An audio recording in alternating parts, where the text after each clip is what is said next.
Sim, eu sou o professor Bairros e no tutorial de hoje nós vamos ver circuito de inicialização de uma fonte chaveada, Startup Circuit. Hoje eu vou mostrar de forma simplificada uma maneira de inicializar uma fonte chaveada. O segredo todo é o circuito de inicialização, que aqui é o regulador de tensão LR8, que trabalha com alta tensão, mas a corrente máxima é de 10 mA. Vamos lá? O circuito da aplicação do CI-LR8 é mostrado na figura. Esse circuito foi tirado do datasheet do regulador RL8. O interessante é que o datasheet traz muitos detalhes sobre o funcionamento desse circuito, chamado de circuito de inicialização da fonte chaveada. Sugiro que vocês baixem o datasheet desse componente só para dar uma olhadinha nos detalhes da explicação, que vou tentar passar para vocês agora de forma resumida.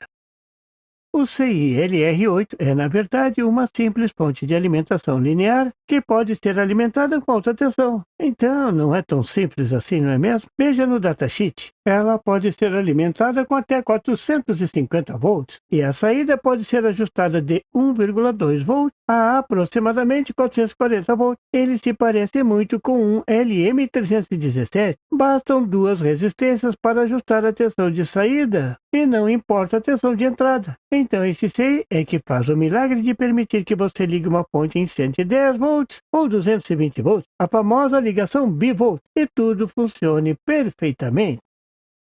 Veja, a estrutura interna é a estrutura típica de uma fonte linear. O operacional ajusta a tensão no componente em série. Aqui eles não dizem que tipo de transistor é esse. É aqui que está o segredo. Note que a tensão de referência é 1,2 volts, igualzinho LM317. Veja a aplicação típica. Aqui o diagrama mostra uma fonte de tensão simples. Veja que a equação da tensão de saída é igualzinha à equação do LM317.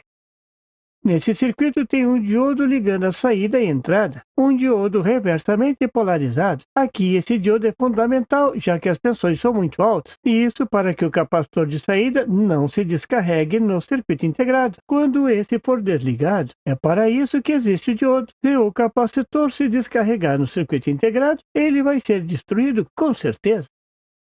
Infelizmente, esse CI não é encontrado com facilidade no Brasil, mas é só importar e pronto. Hoje o mundo é um globo só.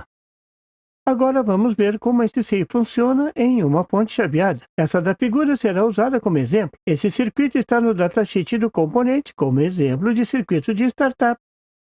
Tudo começa quando o circuito é ligado. O CI-LR8 é alimentado direto pela tensão da rede. Essa tensão pode variar de 12 até 440 volts, corrente contínua. Uma gama bem larga tem que ser uma tensão retificada, tem que ser uma tensão contínua. O datasheet até mostra como calcular o capacitor de filtro de entrada, o CIN. Uma vez alimentado, o circuito integrado gera uma tensão de saída para alimentar o gerador de PWM.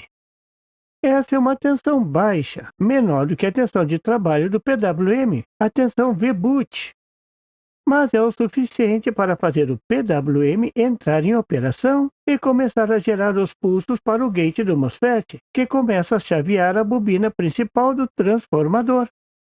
O circuito entra em operação. Então, o secundário de bootstrap começa a funcionar. A tensão induzida no secundário alimenta o retificador formado pelo diodo D1. A tensão retificada é filtrada pelo capacitor Cout, que passa a alimentar o PWM. Você sabia que o nome desse secundário auxiliar é chamado de bootstrap, que significa reforço em inglês? Praticamente toda fonte chaveada tem um secundário desse. Se ele queimar, a fonte tenta ligar, mas não vai entrar em regime permanente. O CI-LR8 não vai conseguir manter a alimentação do PWM por muito tempo. Conforme os pulsos vão sendo gerados, a tensão do bootstrap começa a subir. A tensão não sobe de forma imediata. Claro, tem que carregar o capacitor. E o circuito do PWM vai aumentando gradualmente os pulsos do PWM para que o circuito tenha uma inicialização suave. Isso fará com que todos os capacitores sejam carregados suavemente, evitando pulsos de corrente muito altos.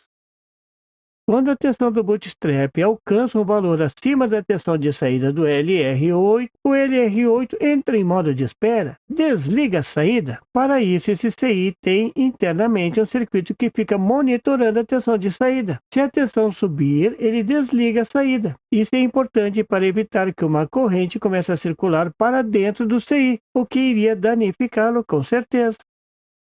Quando o LR8 entra no modo de espera, ele passa a consumir pouquíssima corrente, pouquíssima energia, e a partir daí, o circuito do PWM passa a ser alimentado totalmente pelo circuito de bootstrap, e o circuito do bootstrap passa a entregar a tensão e corrente necessária para que o circuito de PWM funcione a pleno.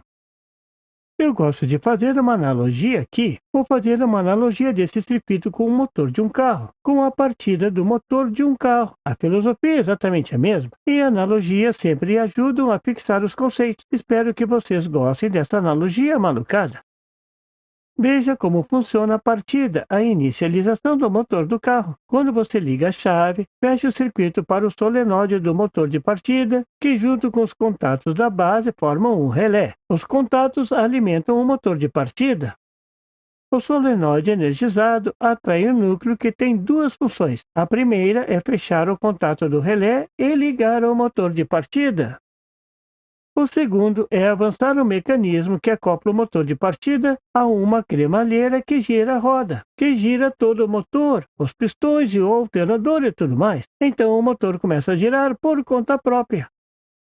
Quando você percebe que o motor está girando sozinho, você desliga a chave. O solenoide retorna à posição inicial, desacopla a cremalheira e desliga o motor de partida. A chave é a nossa entrada C. O solenoide é o CI regulador. Só funciona por um breve instante para ligar tudo. O bootstrap é você, que desliga o solenoide. Que tal essa analogia maluca?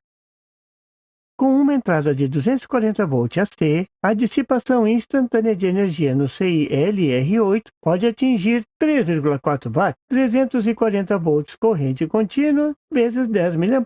Mas o LR8 suporta essa potência por curto espaço de tempo. Mas para que ele não esquente, é aconselhável montar o LR8 com uma boa dissipação de calor. O fabricante recomenda montá-lo em ilhas de cobre de 2 Os com uma área de pelo menos 2,5 cm². Claro que esse dado foi tirado do datasheet.